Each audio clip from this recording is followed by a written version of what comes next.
میں نے محسوس کیا کہ کل بچوں نے بھی بڑے غور سے سنا.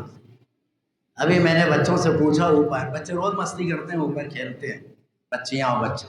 میں نے پوچھا بیٹا تم لوگ مجلس سنتے ہو؟ کہاں، کل آپ نے نماز اور غسل کے بارے میں بتایا تھا. بھئی اتنی بہت ہے بھائی، اگر اتنا سن لیا نا تو پھر وہ اور آگے سنیں گے. لیکن ماں باپ کی پہلی ذمہ داری یہ ہوتی ہے کہ مجلس میں بچوں کو تاکید کریں کہ مجلس میں آ کر کے بیٹھیں، مجلس سنیں. یہ سنت امام حسن اور امام حسین علیہ السلام ہے.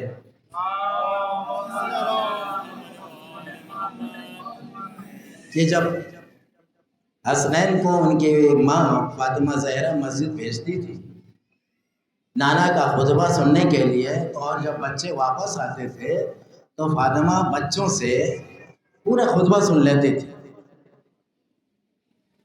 اور جب علی آتے تھے تو فاطمہ پورا بیان کر دیتی تھی. آج بابا نے یہ بیان کیا. تو یہی طریقہ ہمارے بچوں کا بھی ہونا چاہیے. ماں باپ بچوں سے پوچھیں کہ آج مجلس میں کیا بیان ہوا ہے نا. ماں باپ کی پہلی ذمہ داری، تب بچے ایکٹیو ہوں گے. ورنہ آنے والا زمانہ جو ہے نا، آنے والی جو یہ نسل ہے نا، یہ بچوں کی یاد ہے. مطلب آئندہ یہی جوان ہوں گے.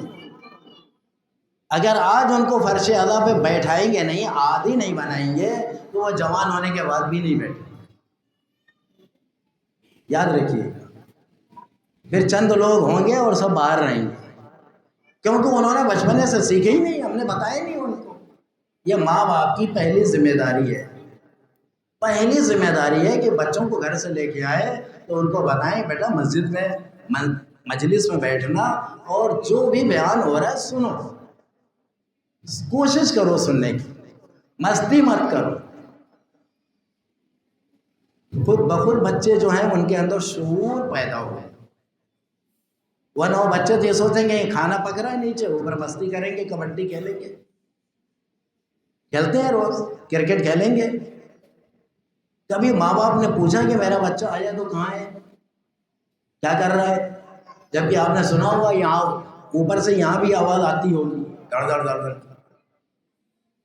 کبھی کوئی نہیں سوچتا، کوئی نہیں پوچھتا کہ میرا بچہ ہے کہاں. پہلی ذمہ داری ہے کہ بچے کو اپنے پاس بیٹھاؤ، ہے نا. تب تو اس مجلس حسن کا فائدہ ہے، ورنہ کوئی فائدہ نہیں. تو کل میں نے 2 باتیں بتائی تھیں، بڑے سکون سے سب نے سنا تھا، آپ لوگوں نے بھی، ہماری ماں اور بہنوں نے بھی بڑے سکون سے سنا تھا. اللہ قبول کرے اور اللہ سب کے ذہن میں یہ بات بیٹھا دے. آج میں نے اسی سے لگی ہوئی ایک آیت پڑھی ہے، اہدنا الصراط المستقیم، کہ اے اللہ ہمیں راہ مستقیم پہ باقی رکھنے کی ہدایت فرما. کون سا صراط مستقیم ہے؟ صراط الذین انعمت علیہم، اس راستے پہ باقی رکھنے کی ہدایت فرما جس پر تم نے اپنی نعمتیں نازل کی ہیں. غیر المغضوب، اس راستے پر ہمیں مت باقی رکھنا جس پر چلنے والوں کے اوپر تو غضبناک ہوا، غصہ ہوا. ولا الضالین، اور اس راستے پہ ہمیں مت چلانا جس پر چلنے والے گمراہ ہو گئے. غور کرنے کی بات ہے. اور اس کے بعد ایک ظالین کے بعد ہمارے یہاں ایک چیز اور آ جاتی ہے فوراً. ابھی کسی بچے سے آپ سورہ حمد پڑھوائیے تو بچہ جب ولا ظالین کہے گا تو کہے گا آمین. یہ چیز میں نے نماز تک میں محسوس کیا ہے، میں ممبر سے کہہ رہا ہوں، دعوے سے. میں جماعت پڑھا رہا ہوں، ولا ظالین جیسے کہا، پیچھے سے آواز آئی آمین. کوئی بچہ نہیں تھا، صاحب بچہ تھا.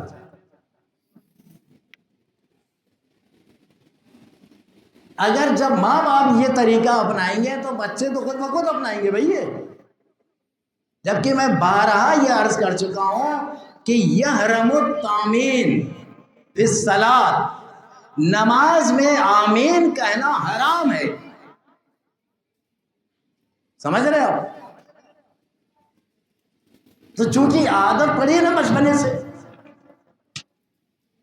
تو وہ عادت ظاہر ہو جاتی ہے. میں تو ہضم کر جاتا ہوں، لیکن کسی اور شہر میں اگر یہ واقعہ پیش آ جائے تو پھر کیا ہوگا؟ خدا کے واسطے جو ہم لوگ بتاتے ہیں اس کو سنو بھائی. ہمارا وہی راستہ ہے، ہم اسی راستے پہ چلنے کی دعا کر رہے ہیں جس راستے پہ اللہ نے نعمتیں نازل کی ہیں. ہمارا راستہ گمراہوں کا راستہ نہیں ہے. ہم جس راستے پہ چلنے کی دعا کر رہے ہیں وہ راستہ نہیں جس پر اللہ نے اپنا عذاب نازل کیا ہے. ہمارا راستہ وہ ہے جس کے لیے رسول نے فرمایا صراط علی مستقیم. علی کا راستہ ہی سیدھا مستقیم ہے. جو اس راستے کے اوپر آ گیا وہ منزل مقصود تک پہنچ جائے گا، اور جو علی کے راستے کو چھوڑ دے وہ گمراہی کے علاوہ اور کہیں نہیں پہنچنے والا. صلوات پڑھتے ہیں محمد.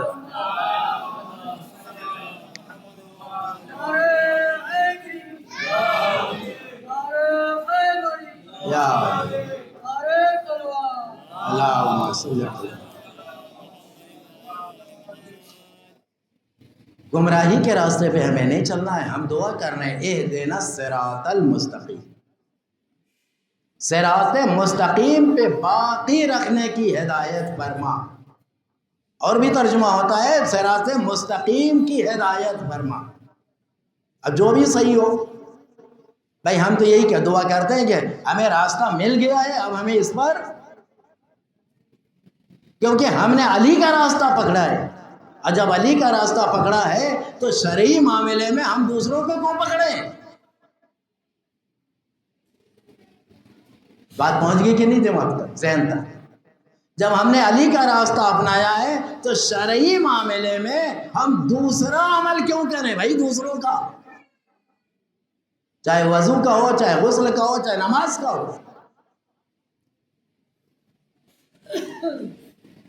جو علی کا طریقہ ہے وہی ہمیں خالص کرنا ہے، تب تو نجات ہے. لیکن اگر ہم نے دونوں راستہ اگر پکڑ لیا تو نجات نہیں ہو سکتی. اب آئیے دیکھا جائے وہ کون سا راستہ ہے جس پر اللہ نے اپنی نعمتیں نازل کی. نعمت ہم لوگ کس کو کہتے ہیں؟ نعمت جو ہم لوگ کھاتے ہیں اسی کو نعمت کہتے ہیں نا.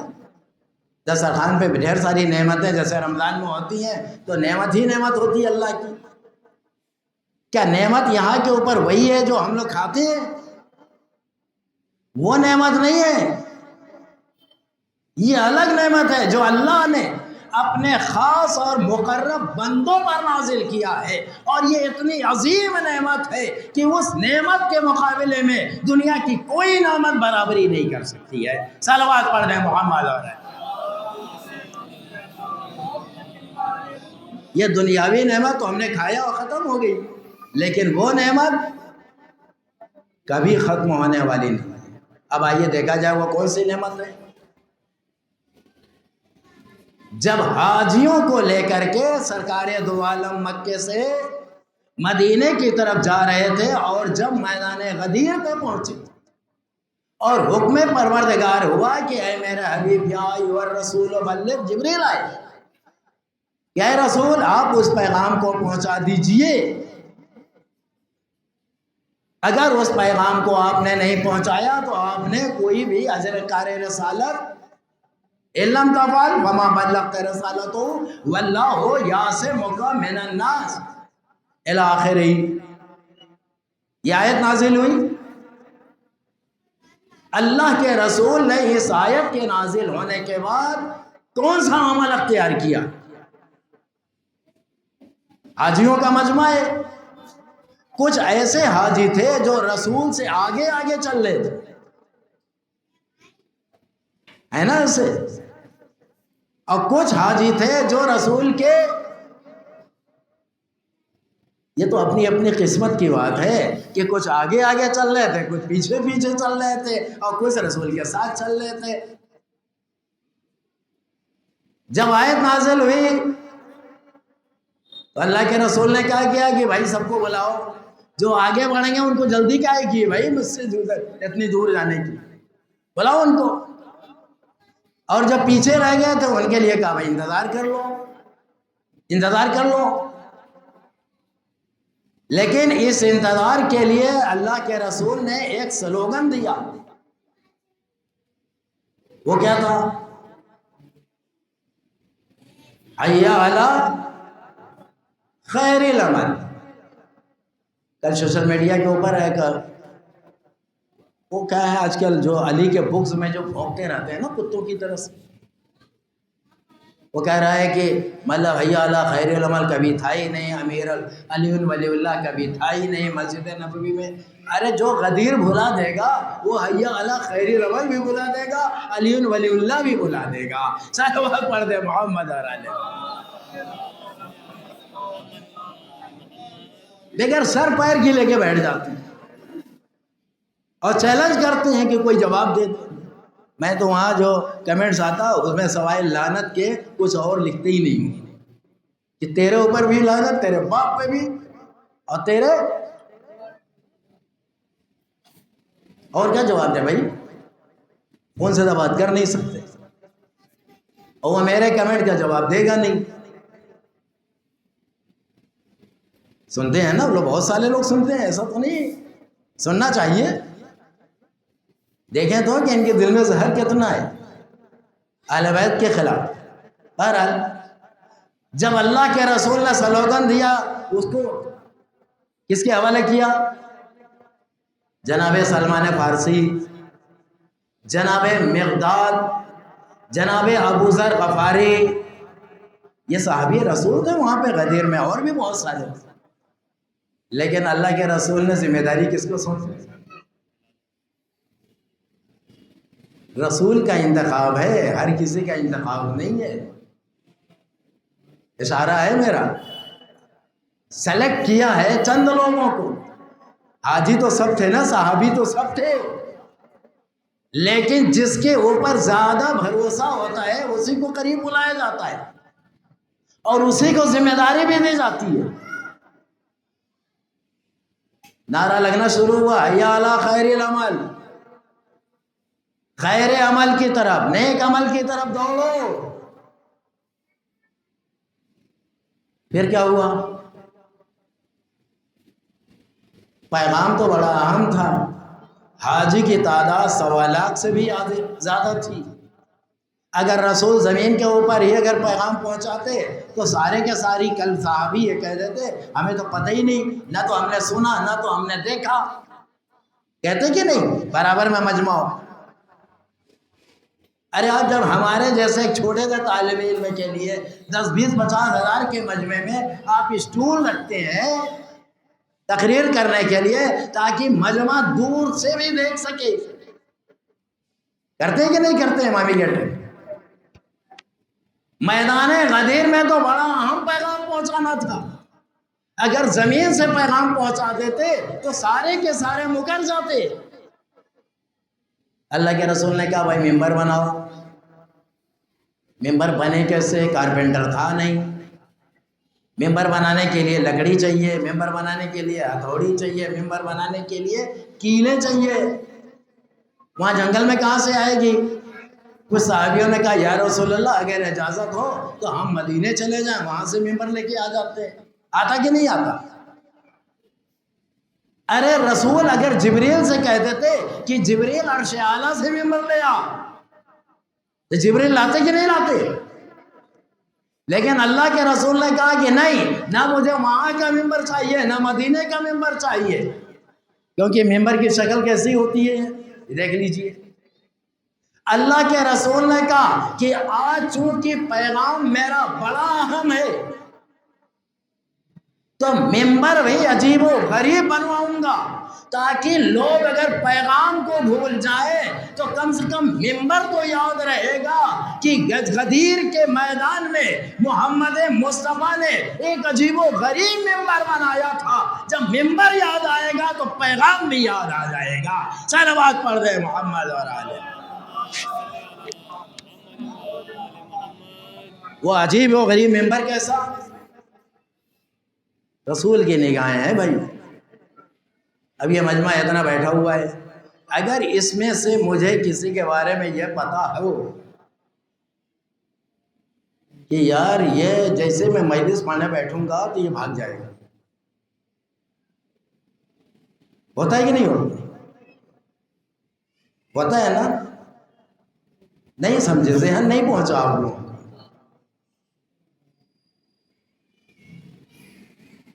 تو میں اس سے پوچھوں گا میاں آپ آئے کیسے ہو؟ وہ کہے گا اسکوٹر سے یا بائک سے یا کار سے. میں نے کہا ذرا چابی بتا دو اپنی. چابی بتا دو. کر دینا. چابی میں نے لے لیا. اب وہ بھاگے گا؟ ارے کچھ تو بولو آپ لوگ. اور بھاگے گا بھی تو جائے گا کہاں؟ چابی تو میرے پاس ہے. ذہن پہنچ رہا ہے؟ میری بات پہنچ رہی ہے آپ کے؟ رسول کی نگاہیں پہنچی. سلمان سے کہا اس کے اونٹ کا کجاوا لے لو، اس کے اونٹ کا کجاوا لے لو. یعنی رسول کو معلوم تھا کہ یہ صلوات پڑھ دے محمد اور آلہ محمد. پہنچ گئی نا بات میری؟ رسول کو معلوم تھا کہ یہ رکنے والے نہیں ہیں، تو ان کے روکنے کا یہی طریقہ بہترین ہے کہ ان کے اونٹ کے کجاوے کے لے لو. اب یہ ننگے اونٹ پہ تو سفر کر ہی نہیں سکتے کیونکہ ہڈی نکلی رہتی ہے. کر کے سفر بتاؤ. بس چنندہ لوگوں کے لیا کہ نہیں لیا؟ کیا چیز؟ جو اونٹ کے اوپر ہندی میں کاٹ ہی بولتے ہیں نا ہم لوگ، اردو میں عربی میں کجاوا بولتے ہیں. لیا اور اس کو ایک پر ایک سلمان سے کہا کہ اس کو جماتے چلے جاؤ. اب اس مزاج کے کتنے لوگ رہے ہوں گے کہ اتنا اونچا ممبر بن گیا. یعنی اتنے لوگوں کے اونٹ سے کجاوا منگوا لیا. انہیں معلوم تھا کہ یہ اتنے لوگ جو ہیں یہاں سے، لیکن جب کجاوا آ گیا تو اب تو یہ مجبوراً یہاں رہیں گے. جب رہیں گے تو کم سے کم زہر مار بھی کریں گے، میرا خطبہ بھی سنیں گے، میرا پیغام بھی سنیں گے. یہ اور بات ہے کہ بعد میں سر گھجا کے کہیں کہ یہ عمر کا تقاضا ہے کہ میں بھول گیا. صلوات پڑھ دیں محمد اور آلہ.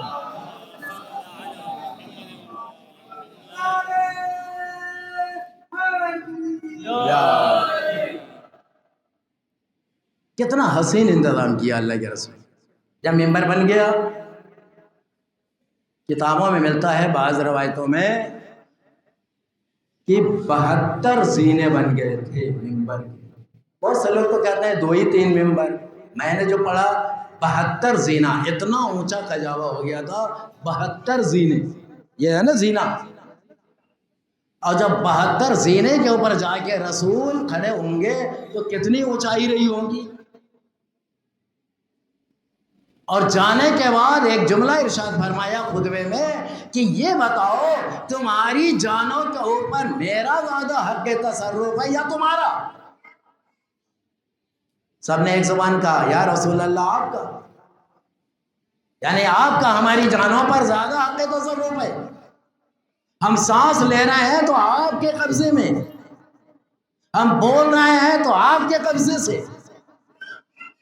جب قول و قرار لے لیا تب اللہ کے رسول نے علی کو اپنے ہاتھوں پہ بلند کر کے فرمایا من کنت مولا ہو فہذا علی مولا. جس کا میں مولا ہوں اس کے یہ علی مولا ہے. صلوات پڑھیں محمد اور آلہ. اب بات یہاں آ گئی مولا کی.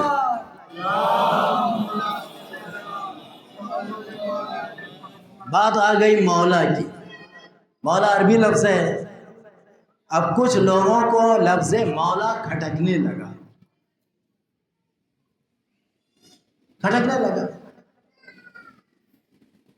کہ رسول نے علی کو ہمارا مولا بنا دیا، کھٹکنے لگا.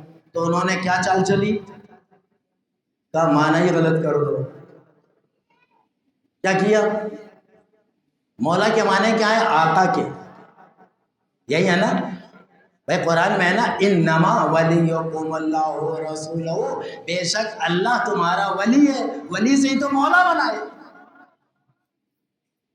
اور اس کے رسول ولی ہیں. اور وہ ولی ہے جو ایمان لے آئے، صاحب ایمان، اور حالت رکوع میں نماز پڑھتے ہیں اور حالت رکوع میں زکوٰۃ دیتے ہیں، وہ ولی ہیں تمہارے.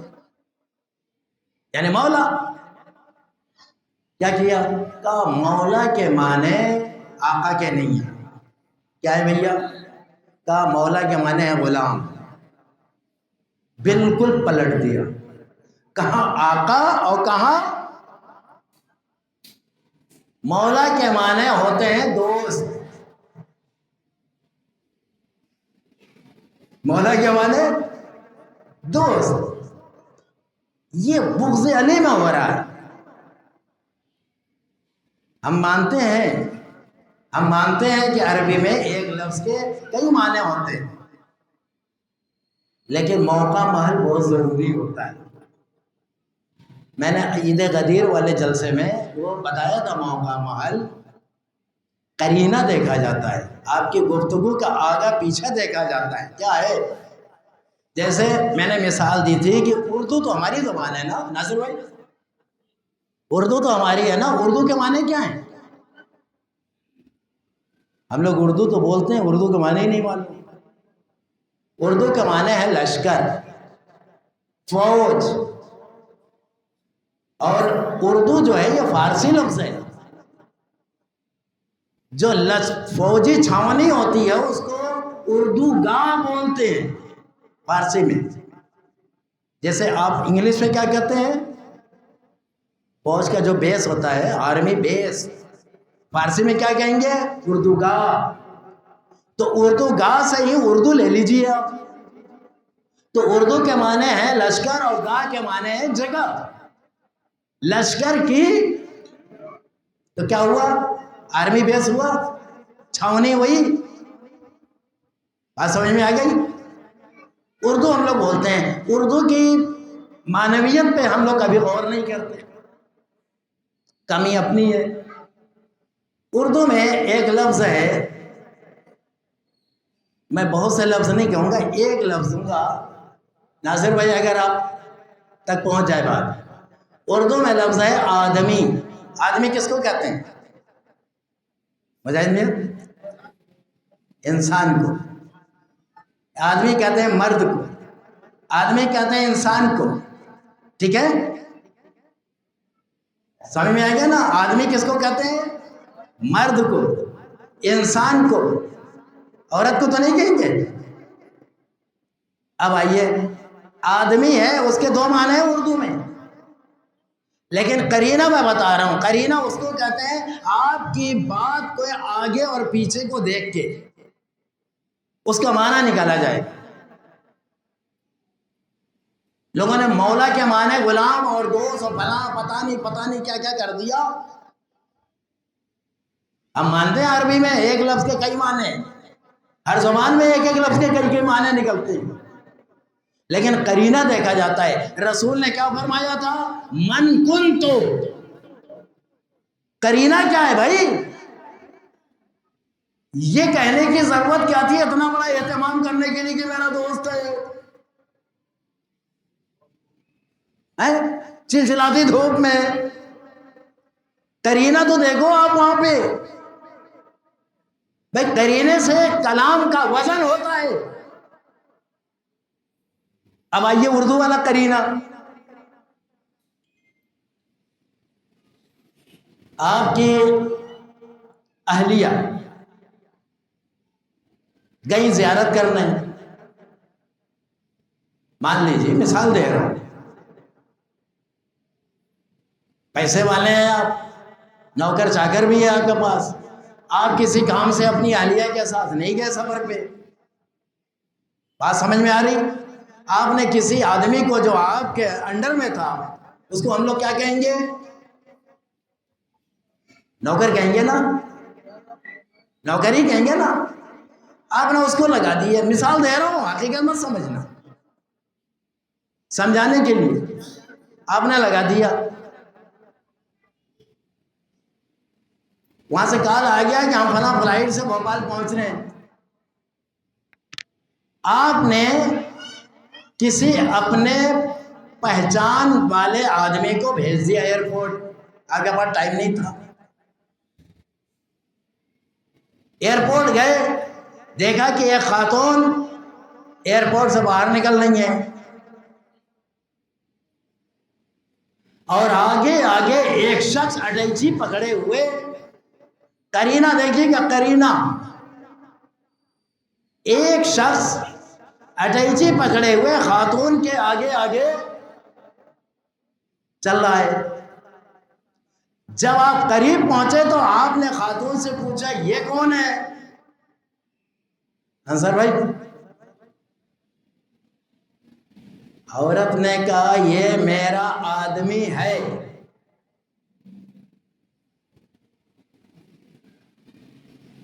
کیا کہا؟ میرا، دیکھیے لہجہ دیکھیے گا کرینہ، یہ میرا آدمی ہے۔ ایک مثال ہو گئی۔ آپ اپنی بیوی کے ساتھ خود گئے سفر پہ، اور آپ سفر سے واپس آئے، آپ نے اپنے دوست سے کہا بھیا ایئرپورٹ آ جانا، آپ گئے ایئرپورٹ پہ، خاتون باہر نکلی، خاتون کے پیچھے پیچھے آپ کے ہاتھ میں بریف کیس، آپ نے خاتون سے پوچھا یہ کون ہے؟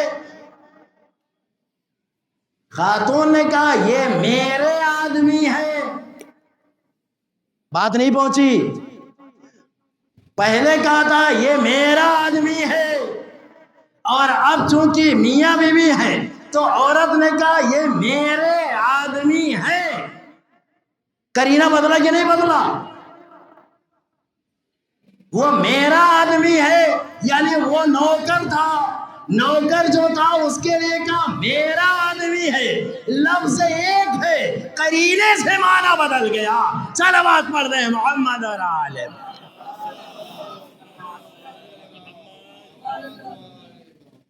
اب کرو مولا کا ترجمہ بھائی، کرینہ کو دیکھ لو بھائی، کرینہ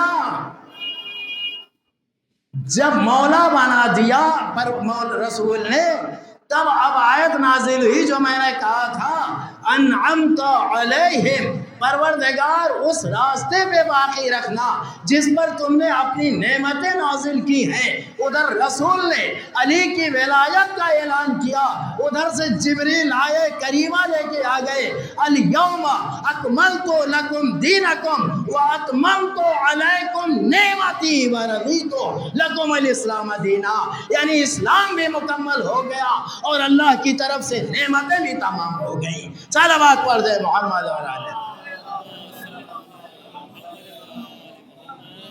یہ ہے نعمت، اس نعمت کو چھوڑنا نہیں، اسی نعمت پہ گامزن لانا، کھانے کا نہیں ہے، کھوپرا پاک کا نام نعمت نہیں ہے، گلاب جامن کا نام نعمت نہیں ہے، سمجھ رہے آپ؟ نعمت یہ ہے ولایت علی ابن ابی طالب۔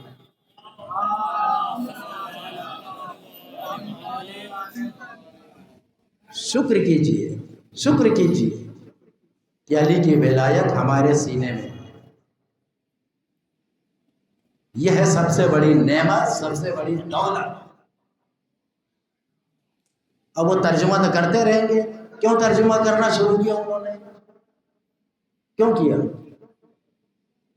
اس لیے کیا کہ علی ابو طالب کے بیٹے ہیں، اگر کسی اور کے بیٹے ہوتے نا تو مولا کا ترجمہ ہی نہیں ہوتا، وہی ہوتا جو رسول نے کہا۔ صرف ابو طالب کے بیٹے ہونے کی وجہ سے مولا کا ترجمہ جو سمجھ میں آیا کر لو بھائی، کون روک رہا ہے کس نے؟ آج سوشل میڈیا پہ بڑے بڑے لوگ جو ہیں وہ کچھ بھی کہہ رہے ہیں، اہل بیت کے شان میں گستاخی کر رہے ہیں، کون روک رہا ہے؟ کوئی نہیں کر رہا ہے۔ بس ہم اتنا کہتے ہیں یوم ندعو کل اناس بامامہم، قیامت کے دن ہر شخص جو ہے اپنے اپنے امام کے ساتھ بلایا جائے گا، جس کا جیسا امام ہوگا ویسے ہی اس کو لے کے اس مقام تک پہنچے گا۔ ہمارا امام جنت اور جہنم کا مالک ہے، تو ہم نے ایسے کوئی امام پکڑا ہے جو ہمیں جنت تک پہنچا دے گا۔ صلوات پڑھ دیں محمد اور آلہ۔ اور یہ دشمنی شروع کہاں سے ہوئی؟ علی سے اور ابو طالب سے۔ ابو طالب تھے تو رسول کو یہ لوگ قتل نہیں کر سکے۔ شب ہجرت جو ہے ابو طالب کے بعد کیا واقعہ ہے، لیکن اس سے پہلے جب تک ابو طالب تھے ہر منزل پہ سینہ سپر ہو جاتے۔ تو ابو طالب سے بغض تھا۔ اب ابو طالب کے بیٹے کون ہیں؟ علی۔ اور ایک تو کریلا دوسرے نیم چڑھا، علی نے ہی دعوت ذوالشیرہ میں ہاں کہا تھا۔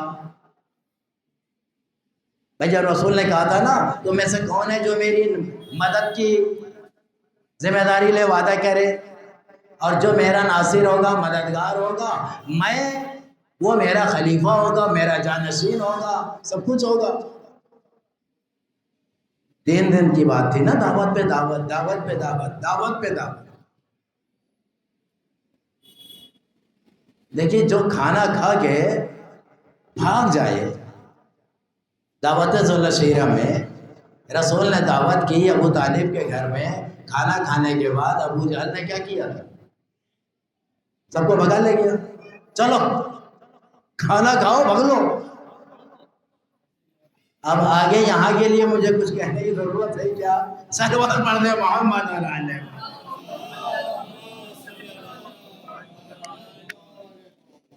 بھئی آپ لوگ سمجھدار ہیں ماشاءاللہ سے۔ ایک دن کھانا کھایا ابو جہل بھگا لے گیا، دوسرے دن کھانا کھایا ابو جہل بھگا لے گیا، تیسرے دن دعوت ہوئی، کھانا کھایا، ابو جہل اٹھا ہی تھا بھگانے کے لیے کہ اب ابو طالب، جیسے کہنا کہ شیر ببر کو جوش آ گیا۔ ابو طالب آئے اور ابو جہل کا گریبان پکڑ لیا، اب پکڑ کے جھٹکا دے کر کے زمین پہ بیٹھایا۔ ادھر تو غصے کی نگاہ سے دیکھ رہے ہیں کیونکہ ابو جہل ہے، اب پلٹ کے جب اپنے بھتیجے کو دیکھا تو مسکرا رہے ہیں۔ یہی ہے کہ انسان جو ہے کیسے محبت رکھتا ہے، دشمن پہ ہے تو ببر شیر کی نگاہ ہے، اور بھتیجے پہ نگاہ ہے تو مسکراہٹ بھری نگاہ ہے۔ صلوات پڑھ دے محمد اور آلہ۔ اور کہا کہ یا اللہم صلی۔ بہرحال ابو طالب نے کہا بیٹا کہو جو بھی تمہیں کہنا ہے۔ رسول نے خطبہ دیا، اس کے بعد یہ جملہ کہا جو میری مدد کرے گا وہ میرے بعد میرا وہ جانشین ہوگا، خلیفہ ہوگا، وزیر ہوگا، سب کچھ ہوگا۔ تو ہاں کس نے کہی تھی؟ علی ہی کا تو نام آتا ہے نا، اور علی ابھی بالغ بھی نہیں ہوئے تھے، 11 یا 12 سال کے تھے، یعنی بچپنے میں رسول کی مدد کی حامی بھر لی تھی۔ تب بچپنے میں وعدہ کیا تھا 63 سال تک زندہ رہے، کبھی اس وعدے سے منحرف ہوئے؟ کبھی نہیں۔ بس یہ ایک ہاں جو علی نے کہا تھا، اور اس ہاں کو نبھانے کے لیے ہر منزل کے اوپر علی پیش تھے۔ بھئی یہی جو تھا علی سے عداوت کا سبب بن گیا۔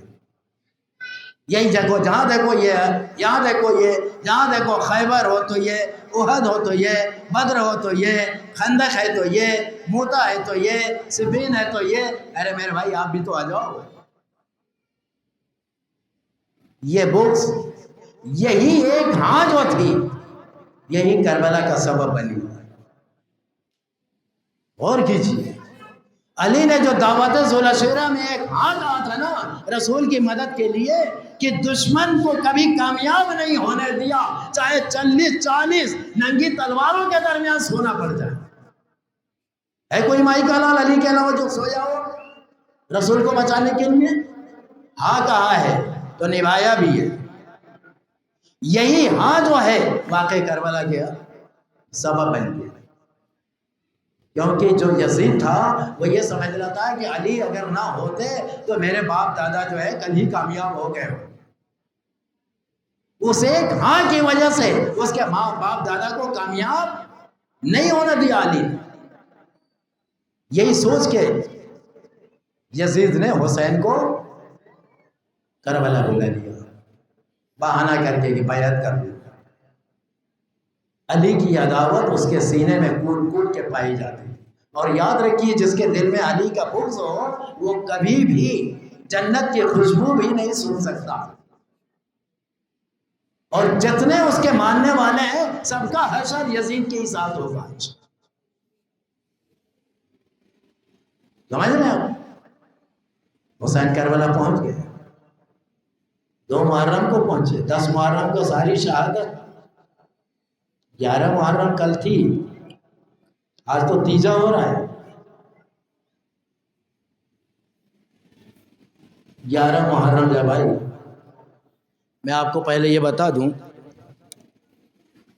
کہ 1979 کی بات ہے کہ جب میں لکھنؤ میں پڑھ رہا تھا، چھوٹے ہی رہا ہوں گا، 1979 میں ناصر بھائی میں کتنے سال کا رہا ہوں گا، 12-13 سال کا رہا ہوں گا، ہے نا؟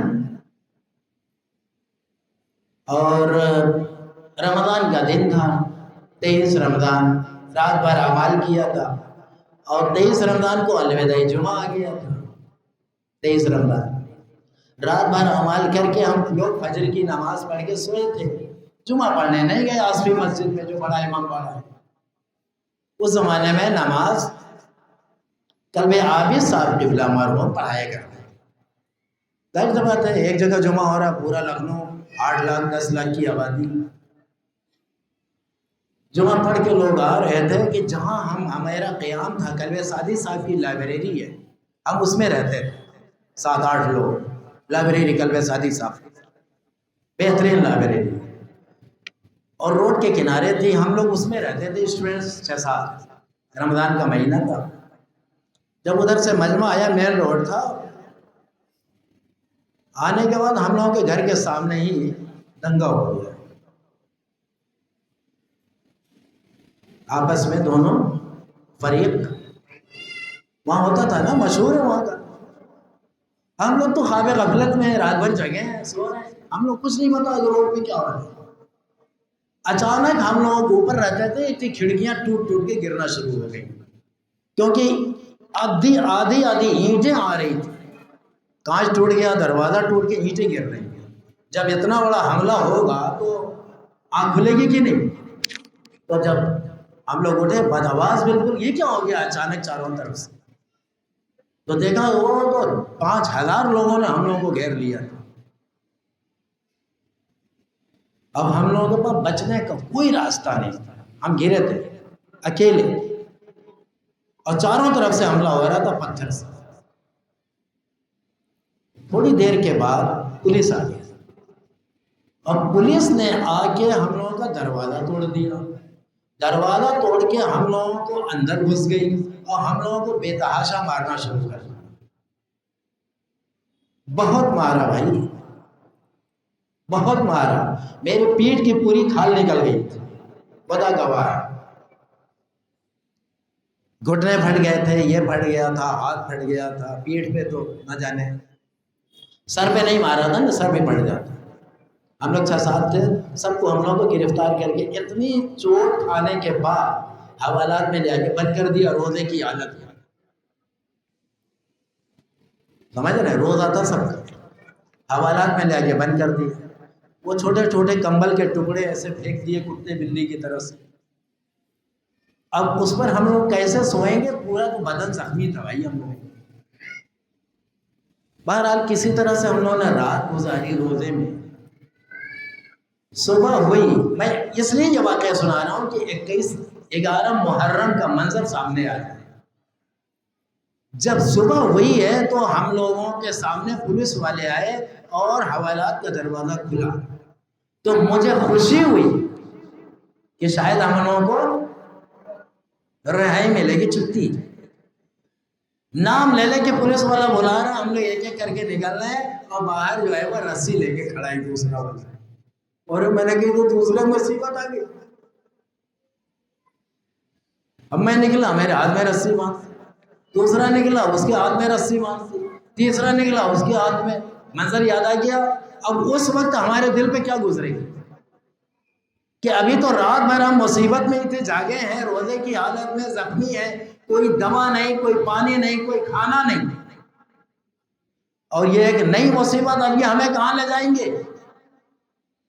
بس وہ یاد رکھے گا، یہ صرف سوچنے والی بات ہے۔ اب 11 محرم کو، 10 محرم کو امام حسین اور سارے شہداء شہید ہو گئے۔